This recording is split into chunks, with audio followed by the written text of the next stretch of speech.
Hey guys, welcome to the channel.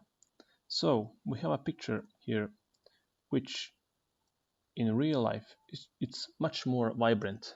It happens to us all. I mean, you take a picture and you see that the color is not that accurate as the real life color. I mean, when you show it up on Facebook or on Instagram, it's a totally different story than in real life.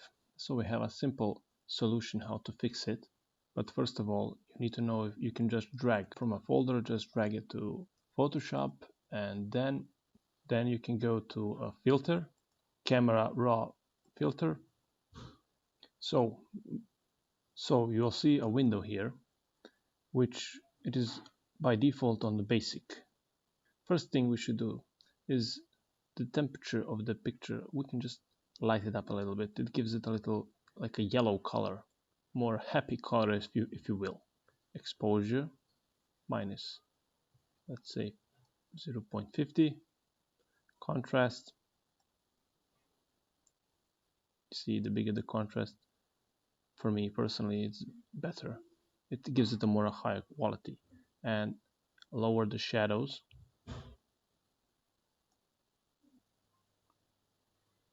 Also white a little bit.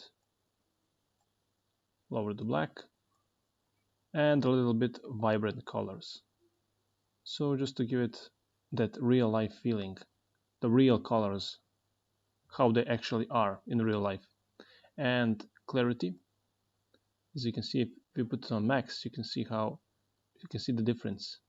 Personally, I like it somewhere between 30, 31 maybe. That should do it for this picture. And you can see the preview. For me personally, it's a different story. So this is an easy way how to press OK. Let it save. So this was a really easy and basic tip that you can do with your pictures. I hope you enjoyed and see you next time.